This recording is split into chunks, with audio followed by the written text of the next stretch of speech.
Simbora, pessoal! Um outro detalhe, como eu disse, que eu preciso destacar para vocês, é um detalhe que se aplica tanto ao crime de estupro de vulnerável, quanto ao crime de facilitação à prostituição do vulnerável. Vamos por partes. Observe o que diz o parágrafo 1º do artigo 217-A. Diz a letra da lei: incorre na mesma pena, ou seja, reclusão de 8 a 15 anos, quem pratica as ações descritas no caput com alguém que, por enfermidade ou deficiência mental, não tem o necessário discernimento para a prática do ato, ou que, por qualquer outra causa, não pode oferecer resistência. O que é isso? O que nós temos aqui no parágrafo 1º do artigo 217-A é aquilo que a doutrina majoritária convencionou chamar de vulnerabilidade a outros títulos. O que seria isso? Vulnerabilidade a outros títulos. É possível a caracterização do crime de estupro do vulnerável, ainda que a pessoa vítima do delito seja maior de 14 anos. Ouviram o que eu disse? De novo, nos termos do parágrafo 1º do artigo 217-A, é possível a caracterização do delito de estupro de vulnerável, ainda que a vítima do crime seja maior de 14 anos. Basta que, em decorrência de qualquer casuística que o seja, essa pessoa ela não tenha o discernimento, ela não tenha a condição de dar o seu livre consentimento ou manifestar sua negativa em relação à prática da conjunção carnal ou de qualquer outro ato libidinoso. Eu vou dizer de novo, devagar, e depois vou traduzir, obviamente, através de exemplos. O crime de estupro de vulnerável, sendo esta vulnerabilidade a outros títulos, vai acontecer quando a vítima do delito, por qualquer circunstância que o seja, por qualquer casuística que o seja, ela não tenha condições de livremente manifestar o seu consentimento ou, se for o caso, o seu dissenso, a sua não concordância em relação à prática do ato sexual. Como, por exemplo, imagine só uma pessoa que está completamente embriagada, completamente entorpecida. Aquela situação hipotética do rapaz que, quando vai passando na porta da boate, vê uma mulher completamente embriagada.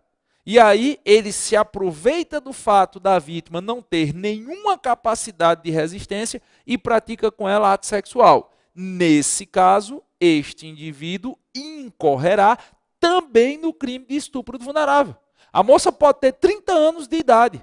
Se ela está completamente embriagada, se ela está completamente entorpecida, se ela não tem a mínima condição de oferecer nenhum tipo de repulso ou resistência, e o indivíduo se aproveita disso para com ela praticar o ato sexual, o crime em análise, o crime em espécie é de estupro do vulnerável, nos termos do parágrafo 1º do artigo 217-A. Cuidado com um detalhe, tá, pessoal? Cuidado com a potencial pegadinha. Existe uma discussão muito grande no seguinte sentido: o cara embriagou a vítima. O cara chegou e colocou lá um dormonite na bebida da vítima. A vítima apagou e ele veio e praticou com ela o ato sexual. Existe uma discussão doutrinária se isso deveria ser caracterizado como estupro ou se isso deveria ser caracterizado como estupro de vulnerável. Cuidado, são duas situações completamente diferentes. O primeiro exemplo que eu dei foi: o cidadão vai passando na porta de uma boate e vê uma mulher completamente embriagada. E aí se aproveita do fato de já ter encontrado a vítima embriagada e pratica com ela ato sexual. Aí não se discute. Aí não há embate doutrinário. Aí o que nós temos é estupro de vulnerável nos termos do parágrafo 1º do 217-A. A celeuma, o embate doutrinário é nesse segundo exemplo, nessa segunda situação, do indivíduo que dolosamente, do indivíduo que intencionalmente entorpece a vítima. O cara tá lá, conheceu a menina na balada, botou um dormonite na bebida dela. A moça tomou a bebida batizada e apagou. E após ter entorpecido a vítima, o cara vai lá e pratica com ela o ato sexual. Para alguns doutrinadores, tal situação deveria ser reconhecida como estupro, nos termos do artigo 213 do Código Penal Brasileiro. Para outros, tal situação deve ser reconhecida também como estupro de vulnerável, nos termos do parágrafo 1º do artigo 217-A. Nesse caso, qual o posicionamento doutrinário que eu entendo ser mais adequado para a realidade da sua prova? O segundo. Eu recomendo que nessa situação hipotética você siga a segunda corrente.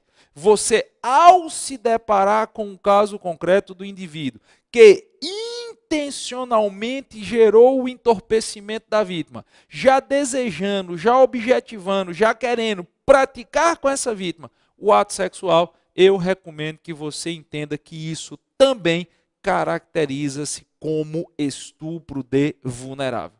Para que fosse estupro do 213, seria necessário o efetivo emprego de violência ou grave ameaça. E aí a violência seria a violência fática, a violência concreta, a violência real. Professor, nem todo doutrinador concorda com isso. Eu sei. É por isso que nesses temas cabulosos eu dou as duas correntes. Eu apresento, se tiverem 3 posicionamentos, eu vou apresentar os 3. Mas, claro, nos cabe aqui focar naquilo que é mais adequado à realidade das provas que vocês irão se submeter. Então, nessa situação, nessa casuística, a dica é, ou pelo menos o entendimento que eu acho mais correto, mais acertado para a realidade da prova, é no sentido de termos estupro de vulnerável. Outro exemplo clássico de estupro de vulnerável na modalidade do parágrafo 1º. A vítima encontra-se hospitalizada, um paciente em coma, um paciente que ainda está dopado porque acabou de sair do bloco cirúrgico, e alguém se aproveita disso para praticar com este paciente o ato sexual. Isso também é elemento de caracterização, é elemento que nos permite o reconhecimento do estupro do vulnerável nos termos do parágrafo 1º do artigo 217-A. Alguém que se aproveita de uma pessoa notoriamente oligofrênica, de uma pessoa que não tem nenhuma capacidade de discernimento em decorrência de uma doença mental e pratica com esta pessoa ato sexual, o agente delituoso deverá responder por estupro de vulnerável. Pegaram o bizu? Agora, eu tenho essa vulnerabilidade a outros títulos aqui no estupro do vulnerável, mas eu também tenho vulnerabilidade a outros títulos lá no 218B, lá no crime de favorecimento à prostituição de vulnerável. Imagine só que alguém está induzindo um doente mental à prostituição. Vamos imaginar a situação hipotética de uma mulher adulta, muito formosa, muito bonita, mas com graves transtornos psicológicos. A mulher é muito bonita, mas sofre de graves transtornos psiquiátricos. E alguém induz essa pessoa a se prostituir, facilita, gera condição a essa pessoa de se prostituir. Quem leva esse doente mental à prostituição, ou quem de qualquer forma pratica o ato sexual com esse doente mental no contexto de prostituição, ambos deverão responder pelo crime de favorecimento à prostituição de vulnerável. Assim como é possível o reconhecimento da vulnerabilidade a outros títulos para fins de caracterização do delito de estupro do vulnerável, nas mesmas condições, também será possível o reconhecimento para a caracterização do delito de favorecimento à prostituição de vulnerável. Pegaram o bizu?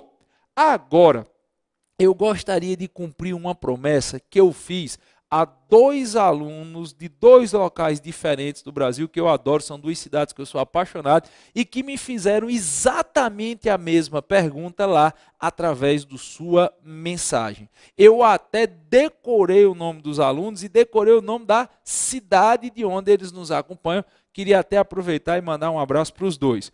O primeiro é meu patrão Rogério, de uma cidade que eu sou apaixonado, porque é a minha cidade natal. Meu patrão Rogério Alencar, da minha querida cidade do Crato, no estado do Ceará, minha terra natal, onde eu nasci, onde mora até hoje a maior parte da minha família. O Rogério, que é aluno da URCA, da Universidade Regional do Cariri, acabou de se formar, acabou de tirar a carteira dele do OAB e agora está nessa preparação aí, nessa batalha para as provas de DPC. Um abraço para você, Rogério, um abraço para a galera do Crato, da região do Cariri, Crato, Juazeiro, Barbalha, Missão Velha, essa área aí que eu adoro tanto aí, né, aos pés da Chapada do Araripe, para o pessoal da URCA também que nos acompanha de forma tão carinhosa. O Rogério me fez a pergunta que, coincidentemente, foi quase idêntica à pergunta que nossa amiga Alice, da minha querida cidade de Souza, na Paraíba. A Alice, que é estudante lá da Universidade Federal de Campina Grande, campus Souza. Embora o nome seja Universidade Federal de Campina Grande, existe um campus na cidade de Souza, Paraíba, outra terra que eu adoro. Um abraço para você também, amiga. Muito obrigado, inclusive, pelas palavras de carinho. Um abraço aí para a galera de Souza, que é uma terra que eu adoro tanto. Tem uma grande amiga aí em Souza, que é minha amiga Letícia Barros, que também estuda na Universidade Federal de Campina Grande. E ambos me fizeram o seguinte pedido: Giovanni, pelas 10 chagas de Mané Valentim, nos ajude a diferenciar o estupro de vulnerável, a corrupção de menores e o crime de satisfação de lasciva mediante presença de criança ou adolescente.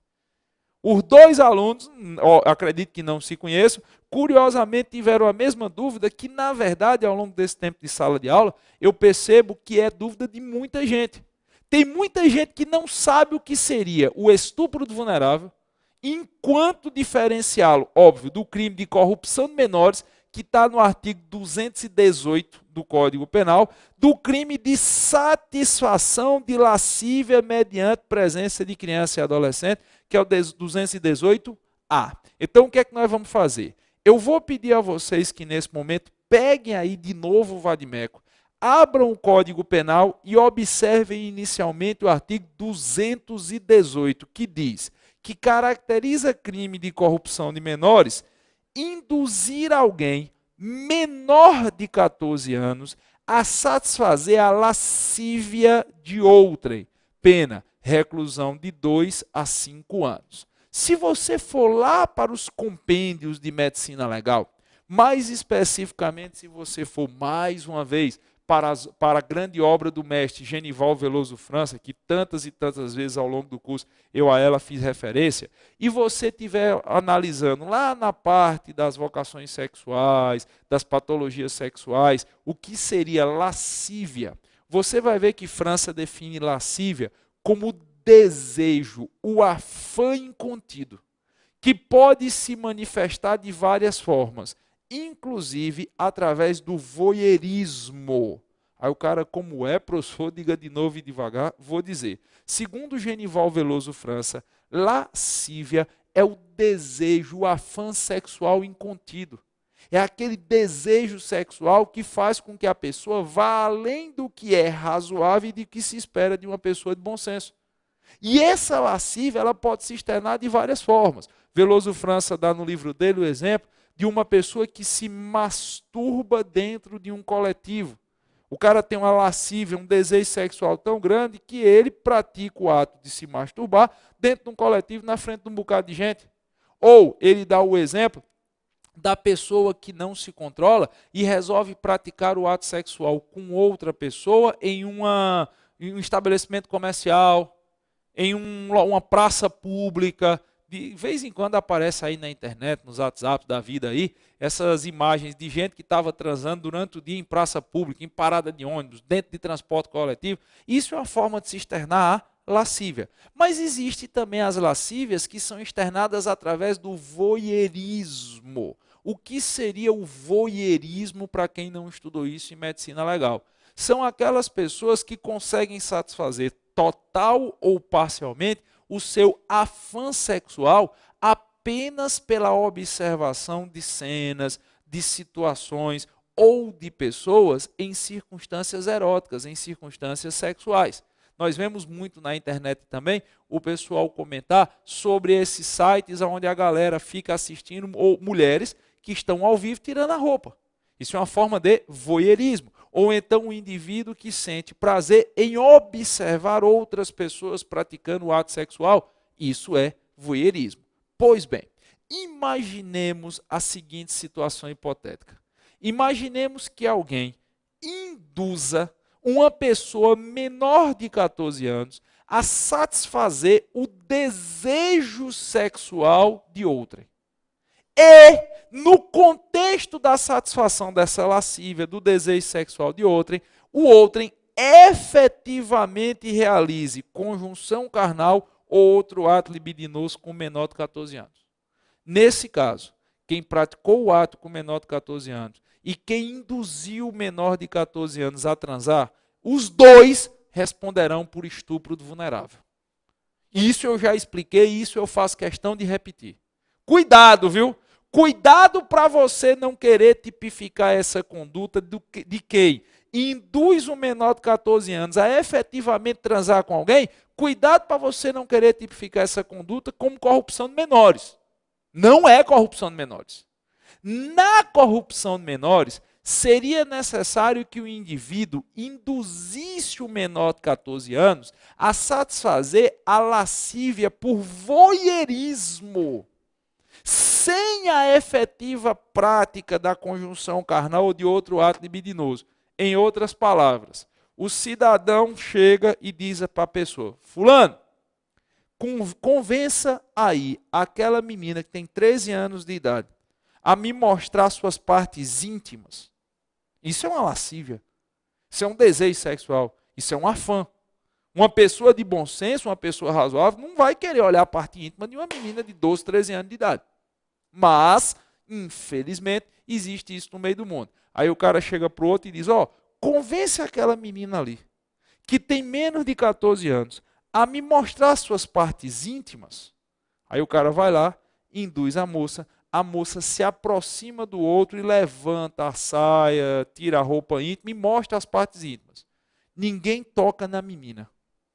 Ninguém bota a mão dela. Não existe conjunção carnal. Não existe outro ato libidinoso. Existe uma satisfação de lascívia mediante mera observação. Mediante mero voyeurismo.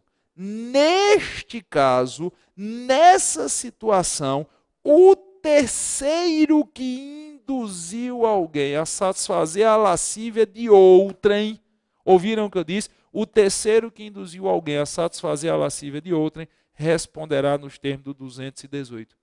Responderá pelo crime de corrupção de menores. Mas se de alguma forma esse outrem tocar, se de alguma forma esse outrem realizar conjunção carnal ou qualquer outro ato libidinoso com menor de 14 anos, aí ambos responderão por estupro de vulnerável. Pegaram o bizu? Observaram a situação? Se ligaram no detalhe? Cuidado, viu?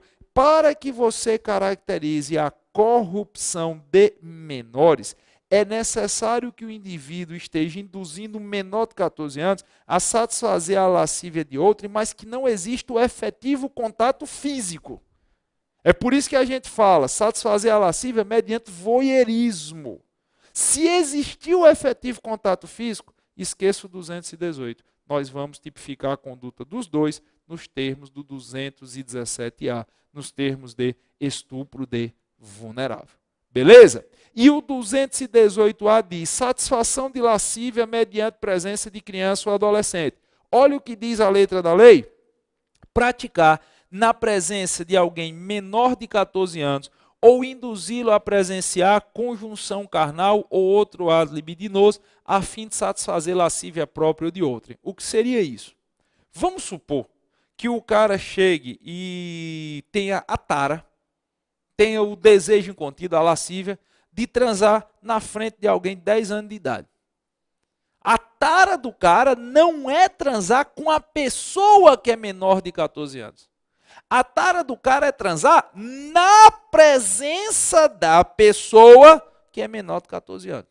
Exemplo, o pai convence a mãe a transarem os dois, o casal, na presença do filho que tem 10, 12 anos de idade.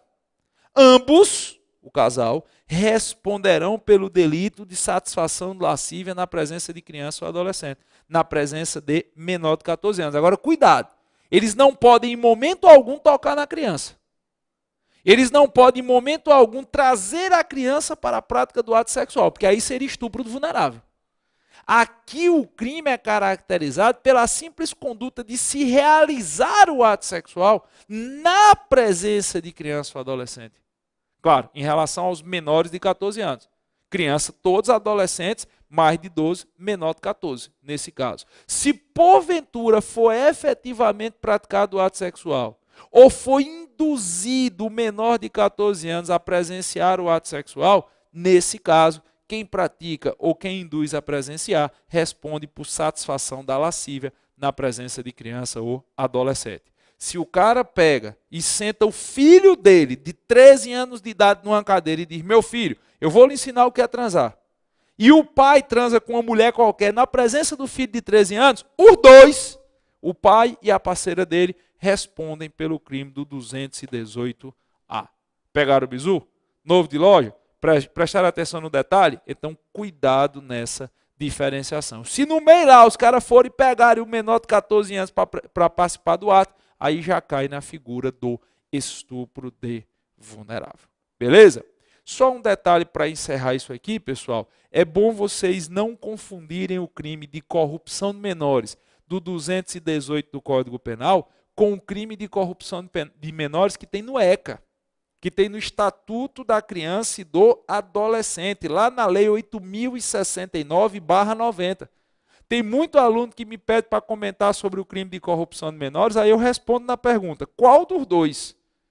Porque nós temos corrupção de menores no Código Penal brasileiro, que é um crime sexual praticado contra menores de 14 anos, quando se induz o menor de 14 anos a satisfazer a lascívia, e aí eu insisto, tem que ser a lascívia visual de alguém. E existe o crime de corrupção de menores nos termos do artigo 244b do Estatuto da Criança e do Adolescente, que é o indivíduo praticar ou induzir o menor de 18 anos a praticar com ele ato criminoso. O crime de corrupção de menores previsto no Estatuto da Criança e do Adolescente seria praticado se, por exemplo, eu pegasse uma pessoa de 12, 13, 14, 15, uma pessoa menor de 18 anos e levasse ela para praticar furto comigo. Aí é corrupção de menores do ECA, beleza? Então não confunde. Nós temos corrupção de menores do ECA, que é praticar ou induzir um menor de 18 anos a praticar ato que na lei penal é definido como crime. E nós temos o crime de corrupção de menores aqui no Código Penal, no 218 do Código Penal, que é crime sexual contra vulnerável, que é você induzir o menor de 14 anos a satisfazer a lascívia de outra. Pegaram o bizu? Novo de loja? Então vamos embora. Agora, pessoal, eu gostaria de começar a bater um papo com vocês sobre os crimes praticados contra a administração pública. Mais especificamente, eu gostaria de começar a tratar aqui com vocês sobre os crimes praticados por funcionários públicos contra a administração. Eu costumo dizer que uma outra questão certa em provas de DPC é uma questão versando sobre crimes funcionais.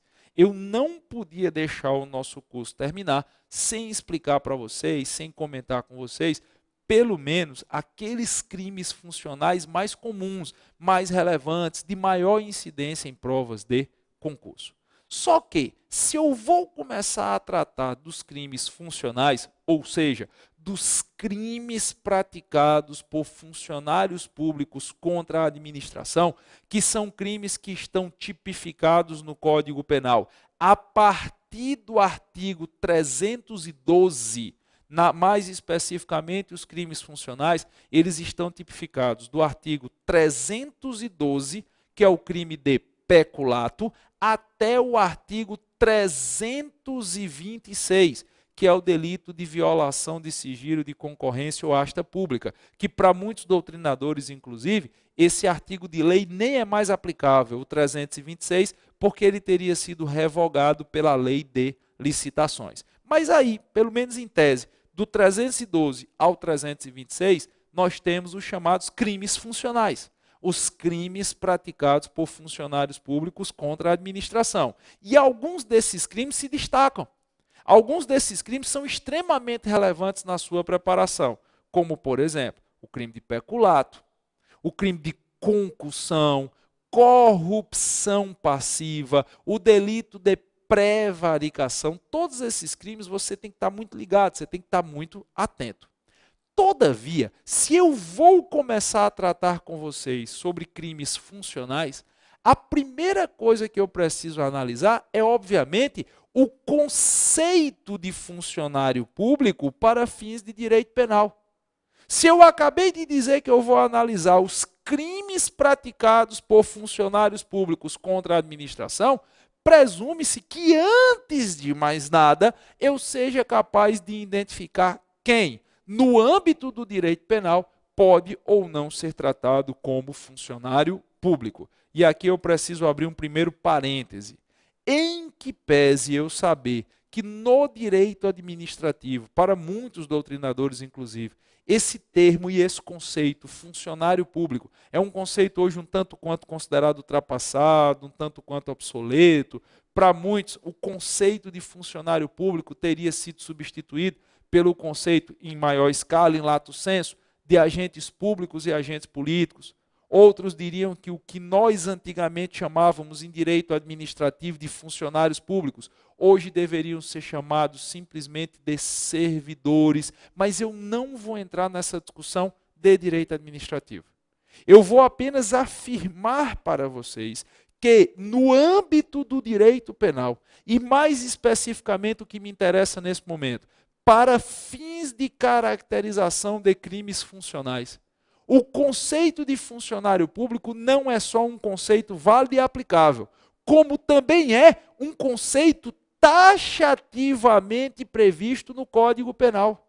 O Código Penal, ao teor do artigo 327, caput e parágrafo 1º, se preocupou em definir quem, para fins, obviamente, de direito penal, poderá ser considerado como funcionário público. É por isso que eu preciso começar a análise desses crimes já pelo artigo 327.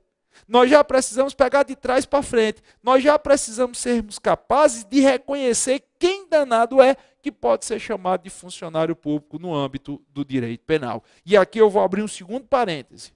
Existe na doutrina, na verdade, dois grandes ramos, dois grandes gêneros disso que genericamente é denominado de funcionário público.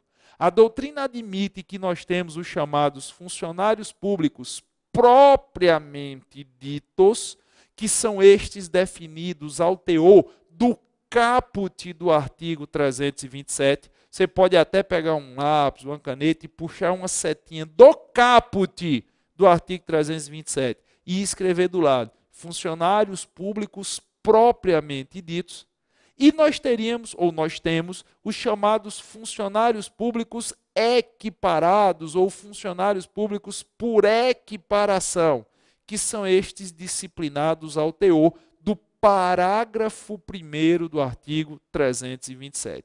Ou seja, caput, funcionários públicos propriamente ditos. Parágrafo 1º do 327, funcionário público por equiparação. Faça essa anotação aí no seu vadimeco, puxa uma setinha do caput, coloca funcionário público propriamente dito. Aí depois você puxa uma setinha do parágrafo 1º e escreve funcionário público por equiparação. Beleza? O que é que nós vamos fazer? Nós vamos por partes. Nós vamos primeiro analisar o conceito de funcionário público propriamente dito. Então observe o que diz a letra da lei. Observe o que diz o caput do 327. Considera-se funcionário público para os efeitos penais quem, embora transitoriamente ou sem remuneração, exerce cargo, emprego ou função pública. O conceito de cargo, de emprego ou de função pública, nós vamos abstrair, nós vamos tomar por analogia lá do direito administrativo. Exemplo, quem ocupa uma vaga na estrutura administrativa do Estado, vaga esta criada por força de lei e é regido pelo sistema estatutário, ocupa um cargo público. Isso não é de direito penal, não. Isso é de direito administrativo. Está lá nos ensinamentos dos grandes mestres, como é o caso da Maria de Pietro, como é o caso do Meireles, como é o caso do professor Matheus Carvalho e por aí vai. Então, quem de qualquer forma desempenha cargo, emprego ou função pública, e insisto, esse conceito deverá ser abstraído lá dos ensinamentos de direito administrativo, quem desempenha cargo, emprego ou função pública, em regra, será considerado funcionário público propriamente dito. Mas a grande pegadinha está aqui, ó. Ainda que exerça o cargo, o emprego ou a função de forma transitória ou sem remuneração. Eu gostaria que vocês tivessem muito cuidado para não cair em casca de banana aqui. Mas antes vamos fazer o seguinte, me ajude logo clicando na terceira parte da aula de hoje que eu lhe mostro onde é que está a casca de banana.